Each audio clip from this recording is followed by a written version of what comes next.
Assalamualaikum warahmatullahi wabarakatuh. Di sini saya akan menjelaskan tentang pengembangan penilaian tes uraian. Nomor 1 ada pengertian tes uraian. Nomor 2 ada ciri-ciri tes uraian. Nomor 3 ada macam-macam tes uraian. Yang keempat yaitu kelebihan dan kekurangan tes uraian. Yang kelima, petunjuk operasional dalam penyusunan tes uraian. Yang keenam, cara mengoreksi tes uraian. Dan yang terakhir yaitu format penyusunan kisi-kisi. Langsung saja pengertian dari tes uraian. Tes uraian adalah butir soal dengan pertanyaan dan jawabannya menuntut peserta didik untuk belajar berargumentasi dengan bahasanya sendiri. Ciri-ciri tes uraian. 1. Setiap peserta ujian menyusun jawabannya sendiri dengan meminimalkan hambatan yang akan timbul. Nomor 2. Peserta didik menggunakan bahasa dan kata-katanya sendiri dalam menjawab pertanyaan. Yang ketiga, pertanyaan yang diajukan lebih bersifat umum dan sangat sedikit jumlahnya. Yang keempat, peserta didik mengemukakan jawabannya dengan bermacam kelengkapan dan ketelitian sesuai dengan kondisi masing-masing. Kemudian yang ciri lainnya ada 1. Berbentuk pertanyaan, 2. Menuntut untuk memberikan pendapat, 3. Jumlah butir soal terbatas. Yang keempat, pada umumnya butir soal tes uraian diawali dengan kata jelaskan, mengapa, bagaimana, terangkan, uraikan, dan lain-lain.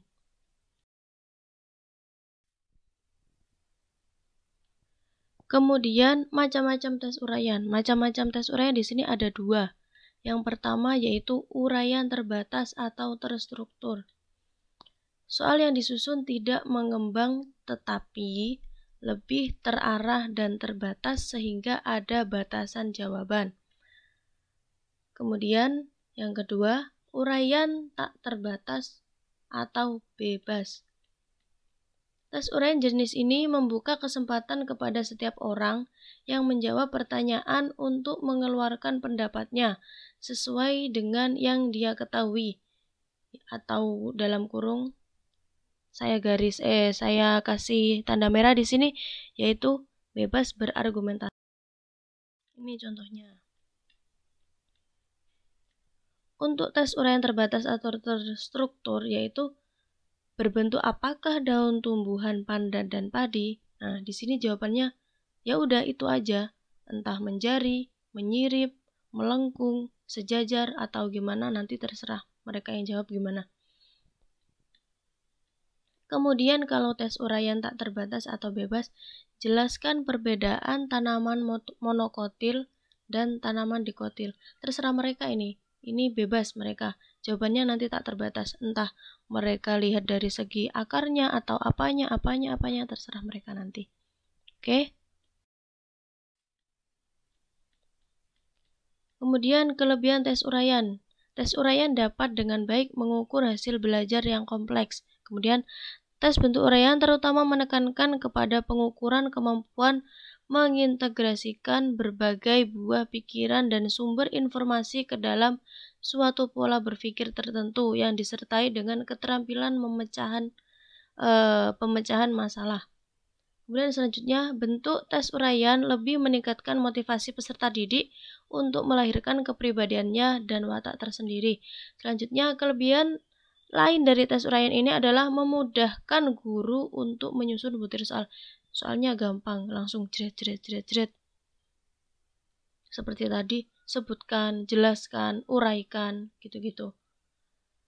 Kemudian selanjutnya yaitu tes uraian sangat menekankan kemampuan untuk menulis. Semakin banyak jawaban, maka semakin banyak peserta didik itu menulis. Jadi lebih mengasah peserta didik untuk lebih banyak menulis sih. Kemudian kekurangan dari tes uraian di sini yaitu skor yang dicapai oleh peserta tes tidak konsisten bila tes yang sama atau tes yang paralel yang diuji berulang-ulang.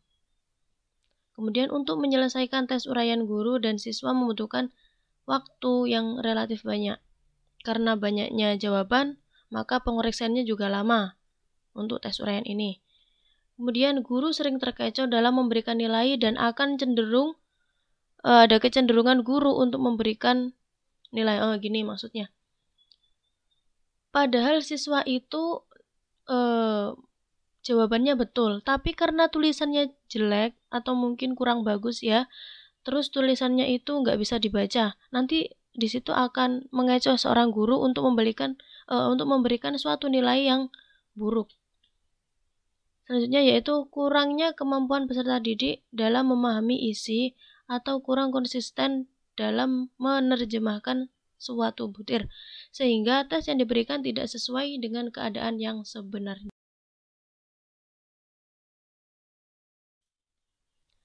Selanjutnya petunjuk operasional dalam penyusunan tes uraian di sini memahami jenis stimulus yang diperlukan untuk menimbulkan atau memancing keluarnya respon-respon. Materi yang akan diujikan hendaknya materi yang kurang cocok diukur dengan menggunakan tes objektif. Jadi disesuaikan ya dengan materi untuk tes uraian, yaitu untuk materi ini, kemudian untuk objektif materi ini. Mencangkup semua ide-ide pokok dari materi pelajaran yang telah diajarkan. Untuk menghindari timbulnya perbuatan curang seperti menyontek, hendaknya diusahakan agar susunan kalimat soal dibuat berlainan dengan susunan kalimat yang berada dalam buku pelajaran ataupun berada dalam media-media lain.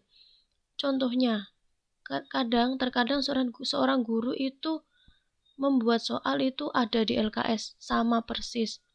Kemudian LKS-nya sudah dibahas. Nah, siswa kalau menyontek kan gampang. Kalau berlainan kan nanti siswa itu susah untuk menyontek. Ya, kalau bisa jangan mencontek ya untuk para siswa. Kemudian terkadang guru juga membuat soal itu yang ada di internet sama persis. Jadi sekali ketik langsung muncul beserta jawabannya. Ya, itu akan memudahkan siswa untuk mencontek. Jadi kalau bisa membuat soal yang berlainan dari media-media yang dapat dibuka oleh siswa-siswa itu. Kalau bisa dirampas semua bukunya atau HP-HP-nya itu biar nggak bisa mencontek. Selanjutnya yaitu menyusun dan merumuskan kunci jawabannya dari soal yang telah dibuat supaya lebih gampang nanti ya. Selanjutnya pertanyaan-pertanyaan jangan dibuat seragam melainkan dibuat secara bervariasi. Sebutkan, jelaskan, nanti siswa akan merasa bosan. Kok itu aja sih pertanyaannya gitu. Kemudian kalimat soal disusun secara ringkas, padat, dan jelas supaya di sini siswanya dapat memahami. Bahasanya itu jangan bertele-tele. Ya, dibuat yang lebih jelas. Kemudian, setiap pertanyaan hendaknya menggunakan petunjuk dan rumusan yang jelas sehingga mudah dipahami dan tidak menimbulkan kebingungan. Nah, seperti yang di atas tadi. Jelas agar siswanya nanti nggak Cara mengoreksi tes uraian. Cara mengoreksi tes uraian di sini ada 3. Yang pertama yaitu metode per nomor. Apa sih metode per nomor itu? Nah, misalnya guru mengoreksi jawaban nomor 1 untuk seluruh peserta didik. Kemudian dilanjutkan dengan mengoreksi nomor 2 dan seterusnya.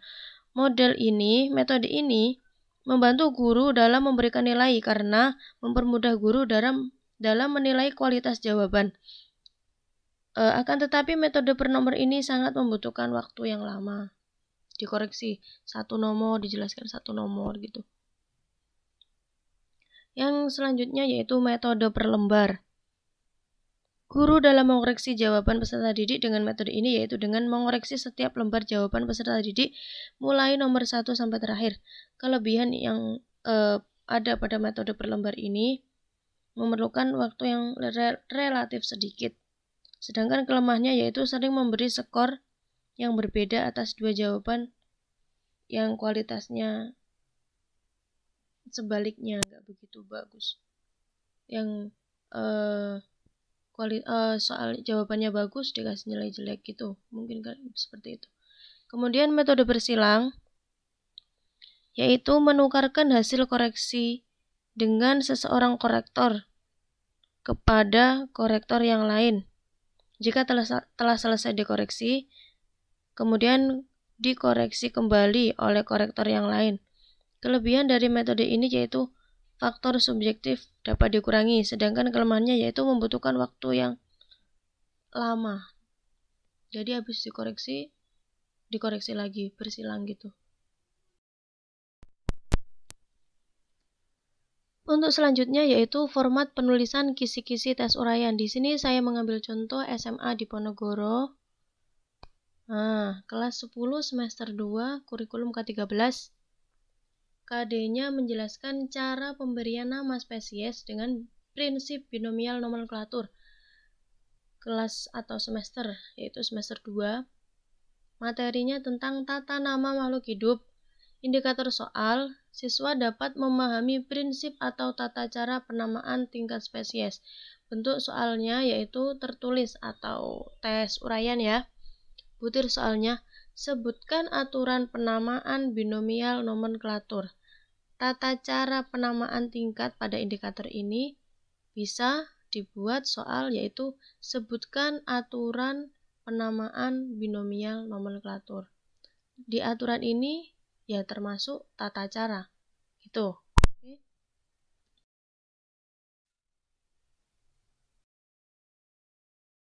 Sekian presentasi hari ini. Kurang lebihnya mohon maaf. Terima kasih. Warahmatullahi wabarakatuh.